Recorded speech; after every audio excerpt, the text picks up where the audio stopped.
Hi guys, let's quickly polish off this last portion of perfect markets and then we can start with imperfect markets from next week.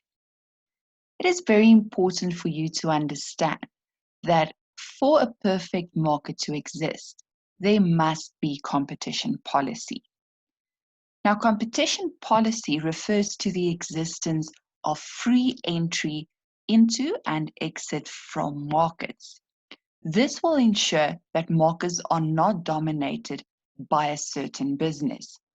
This means monopolies, which we are going to look at in our next chapter.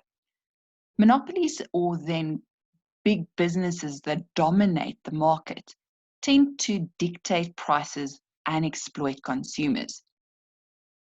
Competition policy also allows for a greater variety of choice because you will remember previously we only had Coca-Cola in South Africa. But nowadays, you also have the choice between Pepsi, Kingsley, and other various brands of cola.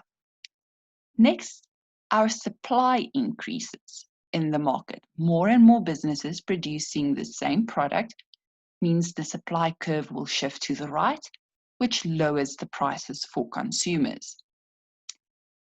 These businesses will have to continuously compete with other businesses, their competition.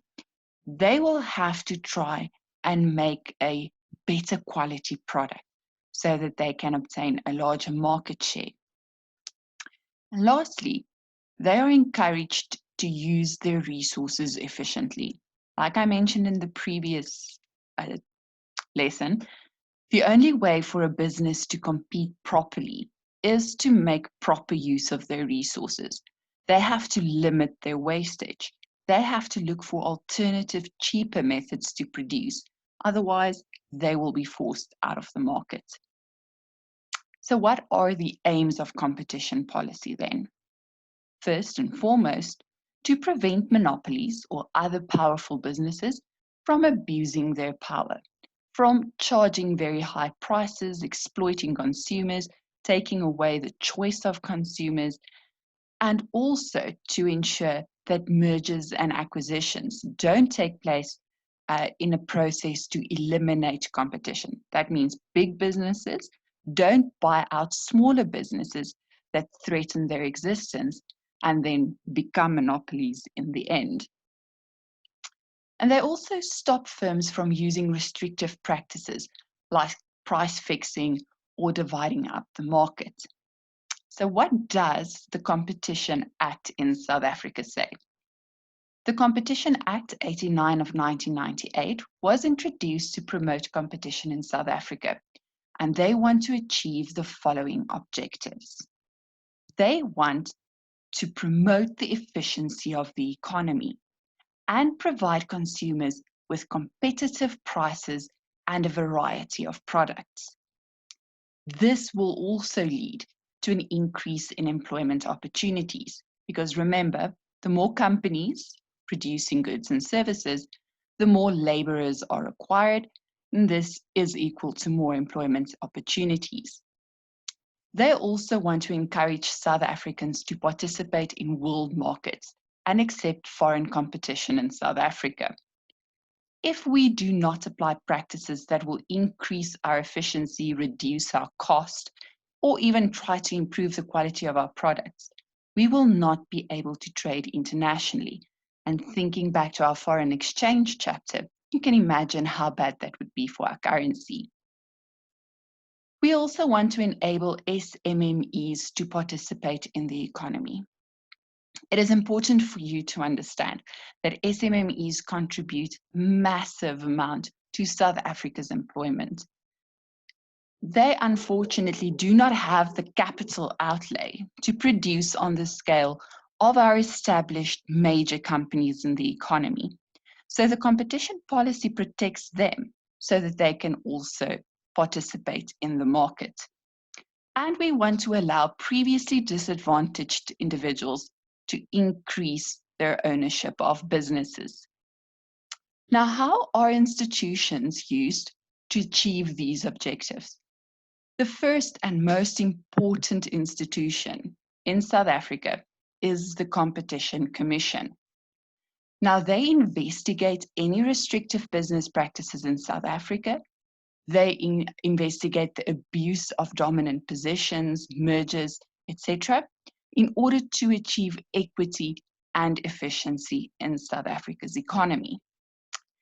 If they are not sure how to go about fining or prosecuting businesses, they will then refer this case to the Competition Tribunal. The Competition Tribunal is a totally independent institution.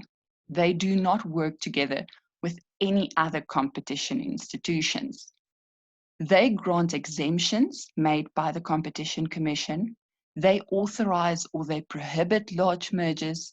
They adjudicate if misconduct takes place, and they issue orders for costs on matters which were presented to it by the Competition Commission. There is another institution, even higher up in the hierarchy, and this is the Competition Appeals Court. It has similar status to the High Court in South Africa, and they review any orders that were made by the Competition Tribunal, and they can amend or confirm orders made by them. So let's look at a few recent examples of Competition Commission inquiries. Now, you will remember that MTN and Vodacom were slammed for high data prices. And in the Competition Commission report, they ordered these companies to be more transparent when it comes to the prices of data in South Africa, and especially if you compare it to the high prices of data in other African countries.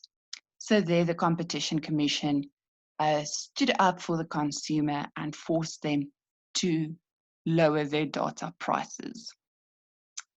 Then we have the grocery retail report, where our 4 major retailers, Pick n Pay, the combination of Shoprite and Checkers, Spar and Woolworths, it is said that they collude, price fix, and exploit consumers in this way.